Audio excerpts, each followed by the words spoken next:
Muito bem, acho que o painel foi sensacional, foi incrível compartilhar com empresas tão expoentes no mercado, né?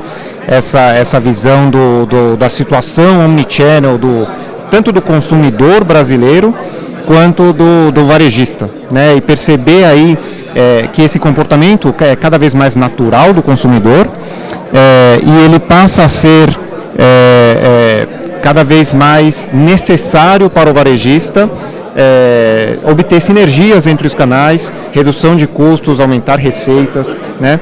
Então, acho que foi muito importante, foi muito rica a troca de discussão e ficou muito claro que um ponto fundamental para você começar a pensar numa operação omnicanal e até mesmo para pensar numa operação de canal eficiente é você fazer um trabalho de casa, um trabalho de base, que é você ter uma identidade única do seu produto e ter uma identidade única do seu cliente, né?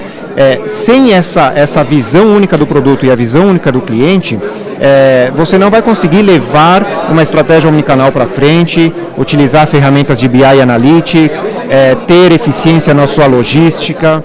Então, é um ponto que o Serrentino trouxe logo no início do painel e que foi amplamente discutido ao longo do painel, que inclusive é o ponto fundamental da Stibo Systems, né? A gente fornece solução de Master Data para assegurar que essa descrição única do produto e descrição única do cliente seja válida, íntegra e tenha governança ao longo do ciclo de vida da jornada do cliente no processo de compra dele, né? Para que você tenha fluidez nesse processo.